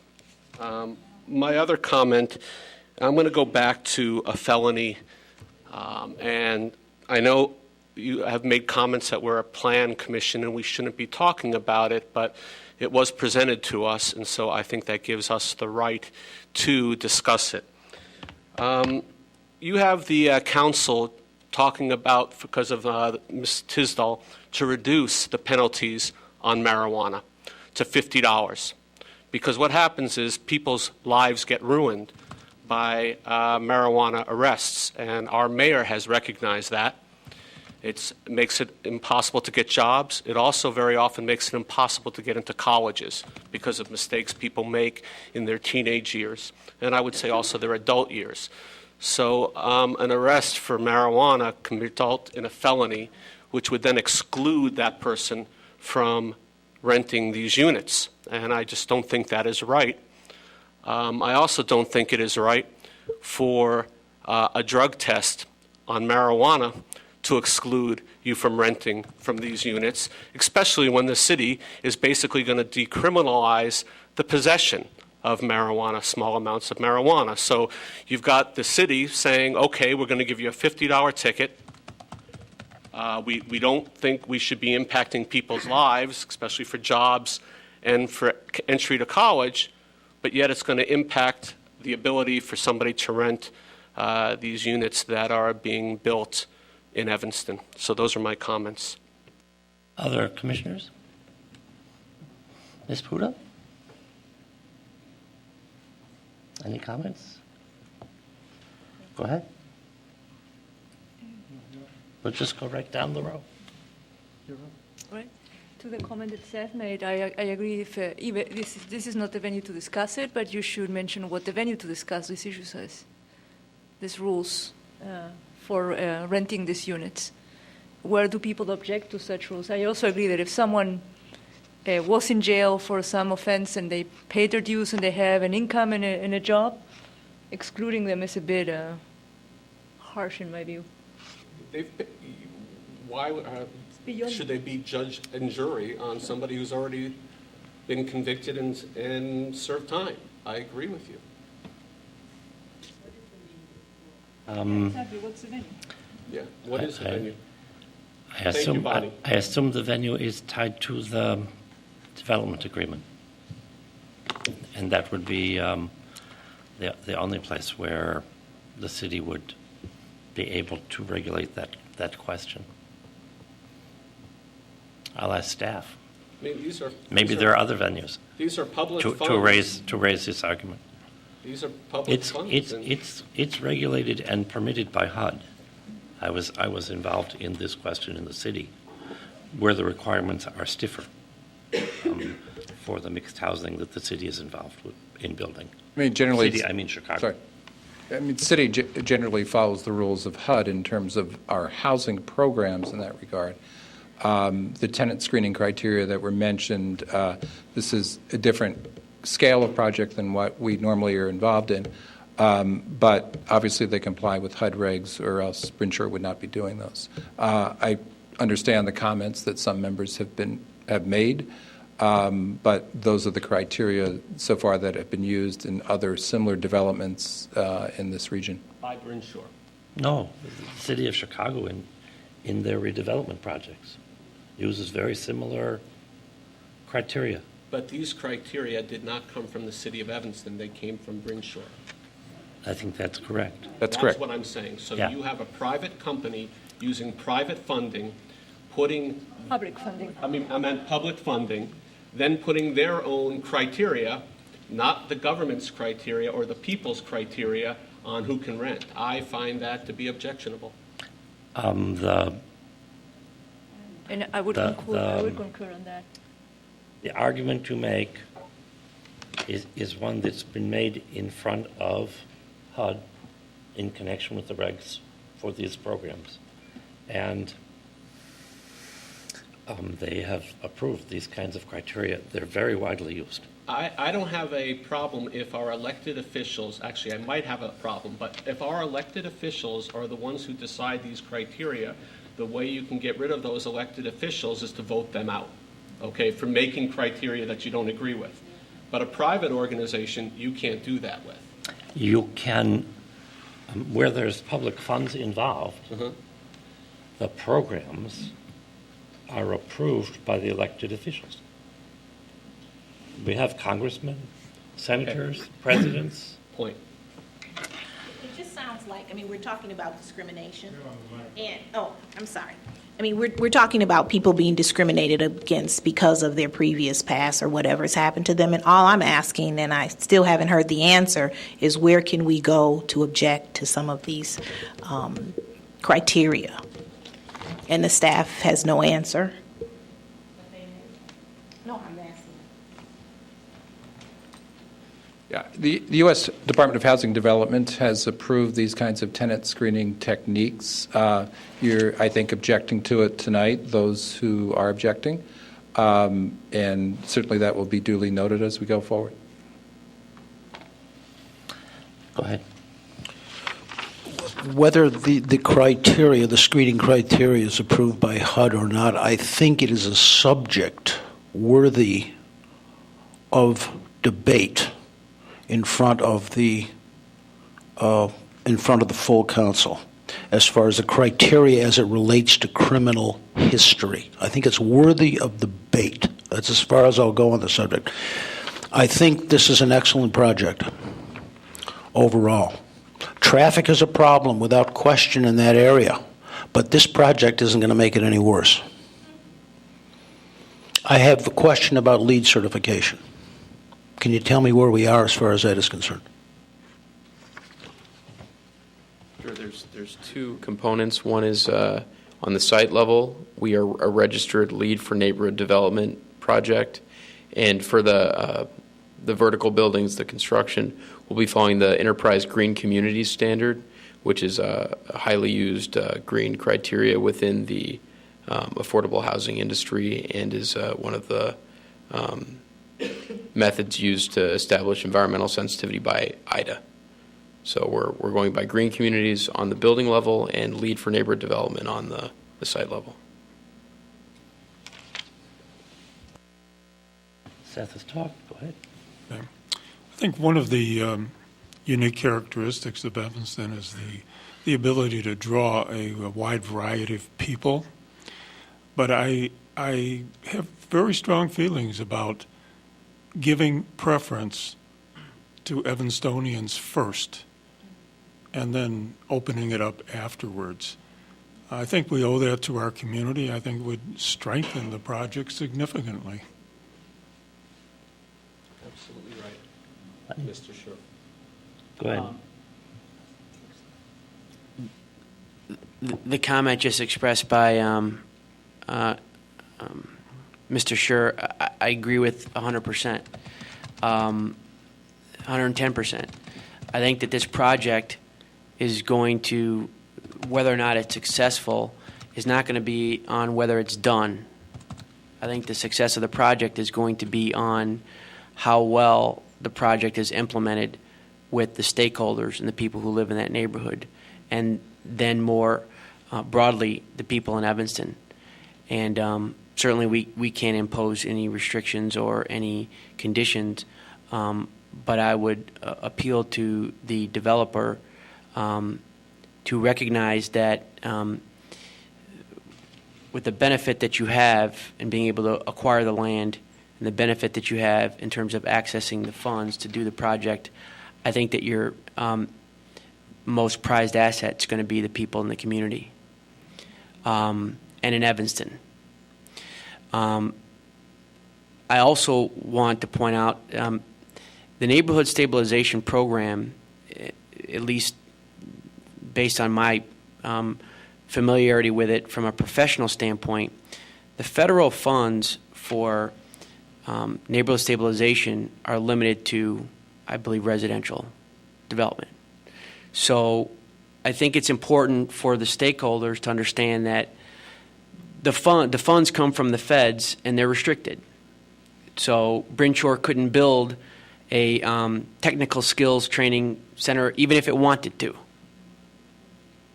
They're restricted as to what they could do under this particular program. The program is essentially designed, again, correct me if I'm wrong, in my understanding, is designed and to be implemented to stabilize values across the board. And if values are stabilized across the board, that means all homeowners within the area, whether they be landlords or people who live in those homes, eventually the values should either stabilize, hopefully, or even increase. And the problem is that values are going down. So, but for a program like this, the values may continue to go down. It's probably not a perfect program, but that's what it's designed to do, which is to stabilize values for not only the people that live right in that area who own homes, but across Evanston totally, because we're all kind of in this together. So it's not a perfect program. It doesn't solve all the problems, but I think it's important to understand what the program is designed to do and what it's not designed to do. And overall, I think the neighborhood stabilization program is an overall plus in what it is trying to accomplish. But it's not perfect. No program is. Any other comments from the commission? I think that pretty much concludes the case. But Mr. Peters, you said that this was the only thing we had for that. This is the only thing we have there. So couldn't we get something else? My real question is how this is going to benefit the community, the neighborhood. This is my question. I haven't heard an answer. I think The only thing we have to review is this. In my experience, and I haven't done work on low-income housing in a long time, but in my experience, having a development like this where there's income requirements is better for the community than if you had a development without any requirements, because without any requirements, it may well tend to lead to gentrification. And I think it's a good project. I think the question of traffic is a good one. It's sort of universal in Evanston. I can never park in front of my house.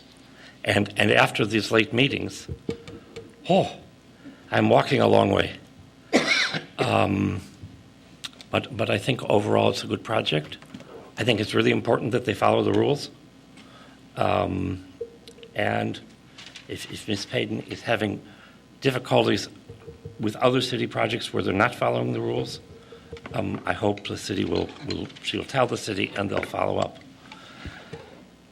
You raised very good questions about tenant screening and about benefits to the Fifth Ward. But all we have to comment on is this proposal, and we don't make decisions. We just get your comments recorded on the tape and our comments recorded on the tape, and to the extent that there's any decisions left, it would be the city council. Is there a way that we can go to HUD to get a decision against $9.4 million going into a project that we don't see as necessary in our neighborhood, and that the gentleman mentioned something about it would help? It's better to have the building that's there stay there until the right project comes along that will impact and help the community and help the citizens.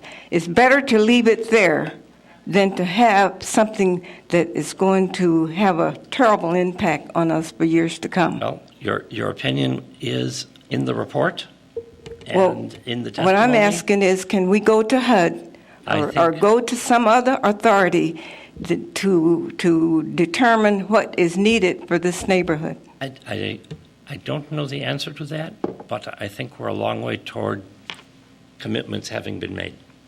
The feds have committed to funding Evanston. Evanston has committed to the developers, consistent with the HUD requirements. But HUD doesn't know the impact that this is going to have on the community. HUD has to use the criteria in the law, and so I can't advise you on where to go, but I think we're a long way toward having this come to fruition. I disagree. How can the city approve something that the community has said they don't want? I disagree with you that it's bad for we have petitions. Let me interrupt so I can finish. And I think it will be a benefit, but I understand your comments. In what way? There's housing that's affordable. We aren't interested in that. Let me finish. You asked in what way. There's housing that's affordable. Mm-hmm. There's pollution that's going to be removed in a safe way. There's a street that's going to be built that will take some traffic and also parking. You said the streets are crowded. We'll have another street for parking. And it looks to me like the quality is pretty good. Well, if it's so good, why don't you have it in your neighborhood? Because you need to live where we are in order to understand what we're going through. I hear you. I live in Central Evanston. I won't describe the things in my neighborhood because it would take a long time. Thank you. Let's do questions. Let's take a 5-minute break, and we'll do questions during the break. I need to go home. I have a babysitting for my kid. And Seth needs to go. Yeah, I'll come over and the developers, and we'll take questions. Thank you. We're in recess for about 7 minutes. Rule changes. I read through them. Good luck.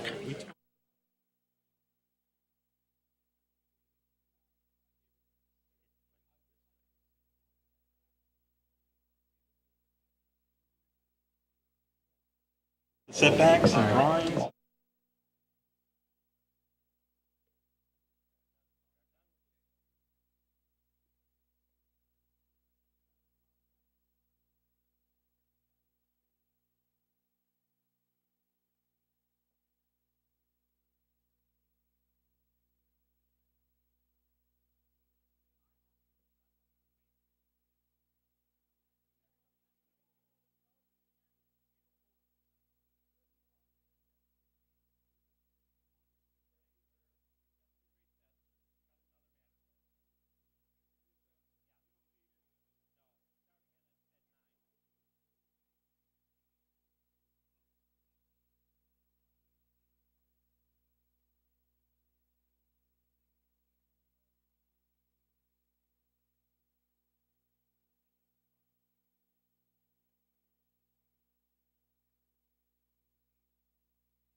Move to the next item of business.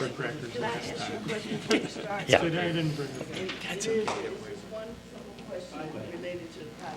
you staying? I just want to ask, We're waiting for our attorney. okay, well, you should probably refer him to this question. In these units that you're planning on building, of them are going to be set aside for people for ADA accessibility, for instance, on the lower level, and then also the townhomes. I didn't know, are they ground floor walk-in, or do they have stairs that go up?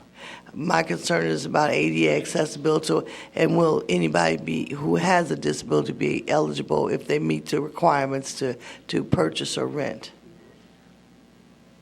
We do have a number of units that are ADA accessible in the property, even though they look like, and I'll pull it up here.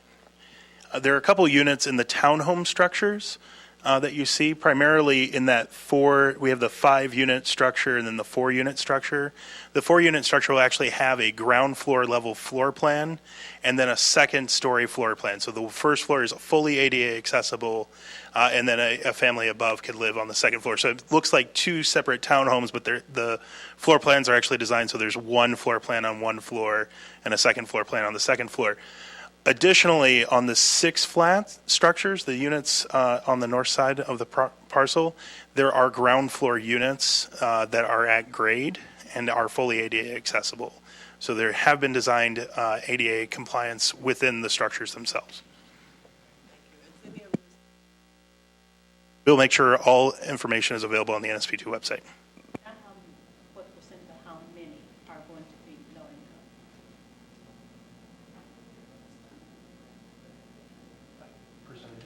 No, I didn't ask percentage. I mean, how many? Depends on how you define low income. 32 units proposed.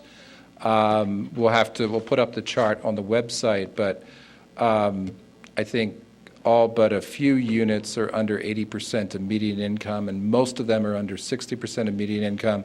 The HUD standard in the federal home program is you have to be under 80% of median income, so that would be considered moderate income housing, if you will.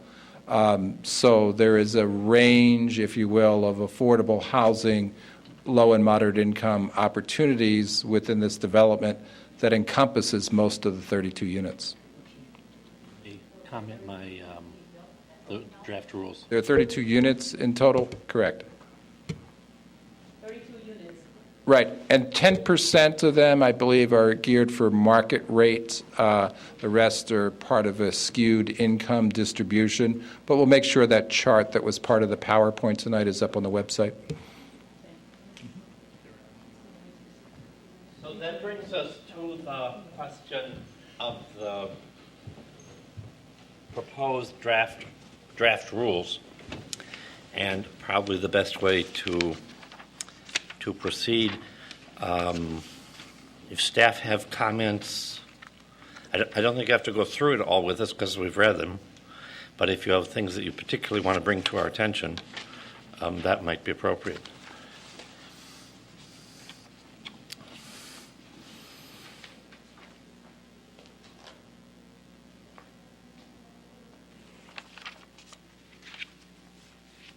Hearing deathly silence from staff, let me see if the members of the commission have comments.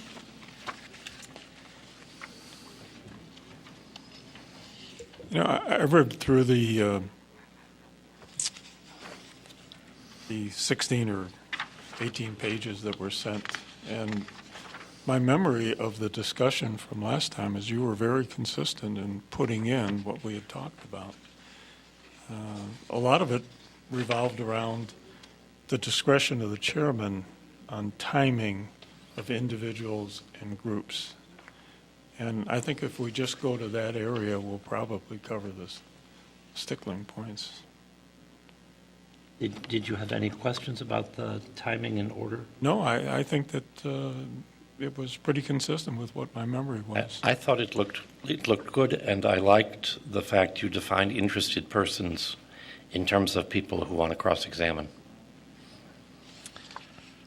I have a few Scrivener level comments like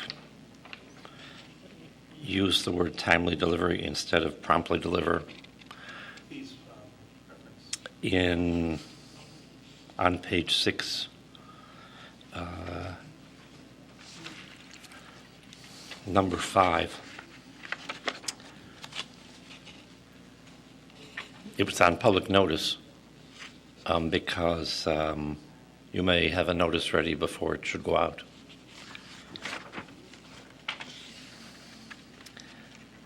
On page 7, paragraph I,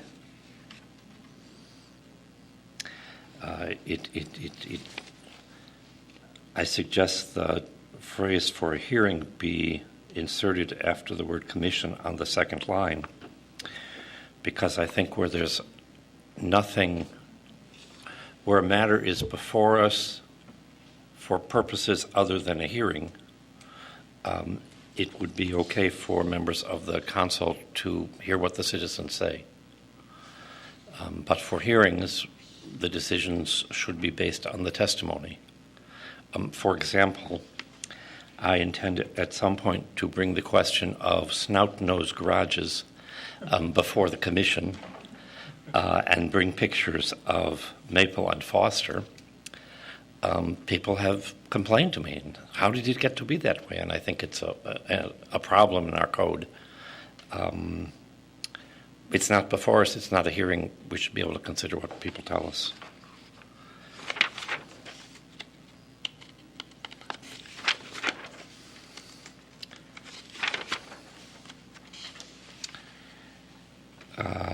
The other piece, Article 11B, the phrase and the last phrase is recommendation period. On page 10. I suggest the phrase "time to issue a recommendation" would be more clear. I'll give you my handwritten notes. It's just clarifying meaning.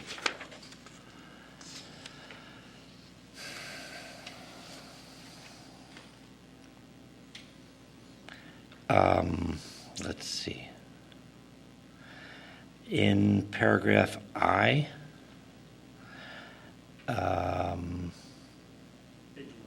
page 11, it says, it looks to me like it says cross-examination the testimony, or maybe it's and testimony, but I just thought it's an error. Probably you mean cross-examination shall consist of questions and shall not consist of testimony or presentation of evidence. On number J, where petitions are addressed, I think it would be useful to let people attest to the signatures in petitions at or prior to the meeting, so they could get their statements notarized outside the meeting. And I wanted to note on that, the printed copy that I put on your desk today, I apologize, was a previous edition. The one that you're reading from is the one I submitted to you digitally today that refers petitions. So you may want to read that aloud. So it would say, petitions submitted to the commission must be attested to at, and I propose the phrase, or prior to a public meeting during which they are submitted. And then people who have witnessed and sworn to seeing the signatures wouldn't have to come to the meeting. And similar, I propose similar language for K. Third line from the bottom after the word testifies. So it would read, no petition will be admitted into evidence unless the submitter testifies under oath at or prior to the meeting at which it is submitted that he or she collected all the signatures, and so on and so forth.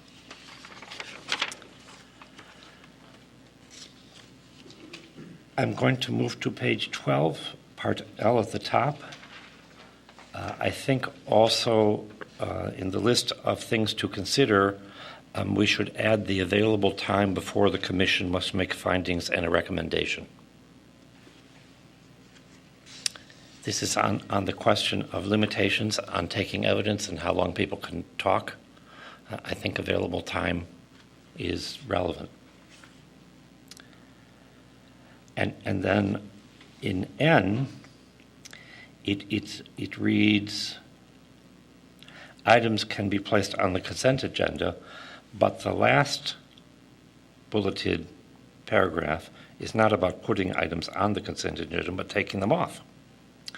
And I suggest the wording, any commissioner may remove an item from the consent agenda at or prior to the meeting at which the matter is to be considered. And that you move it to the left, not indent it.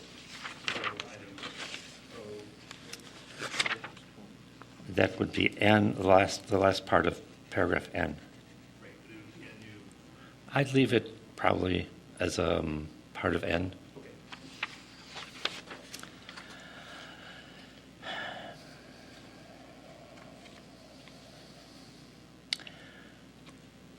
On paragraph 4 on 13, I'd add the word interested persons. I'd add the word interested before the word persons and delete the rest.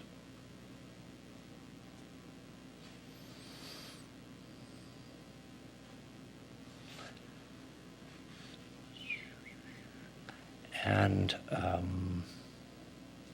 the last sentence says no statements are to be made at this time. I hope witnesses would be making statements, so I delete that. We previously have defined cross-examination. I'm on page 13, number 4.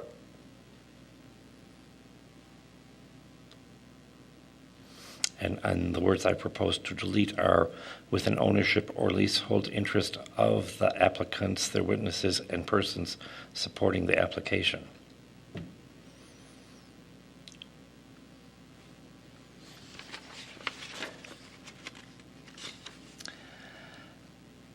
I'm going to go to page 14, number 22, and I suggest we add a phrase after the word shall be in the top line, so it would read, the Plan Commission's decision shall be transmitted to the City Council in writing, so that there isn't an ambiguity as to whether we should be preparing things in writing during the hearing.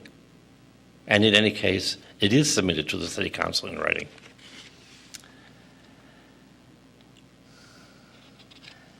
On paragraph 4, R rather, which provides for continuing things for deliberation by the Plan Commission, to make that clear, I'd add the word for deliberation at the end, so that we don't have someone that wants to present testimony after the testimony is closed. I commend your work. I'm sure there are things that I didn't see that we'll discover in the next few years, and let me ask others for their comments. I just have a quick request. In page 13.12 and page 14.18, can you drop the word cumulative? Because I would expect that any testimony that is presented is cumulative in nature, but not repetitive. It's a term of art. It's a term of art. I understand it to be an accumulation of something. Well, I suppose you're right. Which is not the same as repetitive, which yeah, I is... think it would you're right. be not a cumulative. Yeah, I think you're right. Cumulative we want. Might be the it's all economist. cumulative. Might be the economist Except maybe in me. tonight. That was not cumulative. So we'll have another draft coming back to us. I didn't have an opportunity to go through this line by line before the meeting tonight, but I'd like to do that. I mean, just eyeballing it, I actually saw some minor typos. I think it should be proofread, and I'd like to go through it line by line as well. And Our plan, of course, here really. is we will expedite these changes, Mm-hmm. and I will send it to legal for one last review. and we will try to send it out within the next 10 days. So there's ample time for commission to review it for the December meeting. I'm wondering if our red line, or whatever we call the changes from what we had, actually show the final changes versus the current rules, That would be useful, I think. rather than showing just the changes that you make. I've been this- tracking changes in Word, so we would be able to produce that document as well.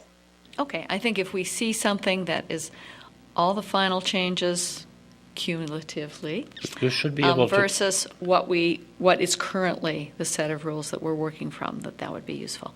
The compare function should let you do it from first to last without having to manually do all that middle stuff. Other comments? We have then concluded item 6 on the agenda. Are there any committee reports or requests to adjourn? Craig Sklenar, General Planner. I do want to stress the importance of the December meeting. We have requested we had a continuance tonight. We also will have elections for the 2012 calendar year, voting on the 2012 meeting dates, and any other administrative items for the end of the calendar year. So that's it. Thank you. Is there a motion for adjournment or any other business? Hearing no business, would someone please move to adjourn?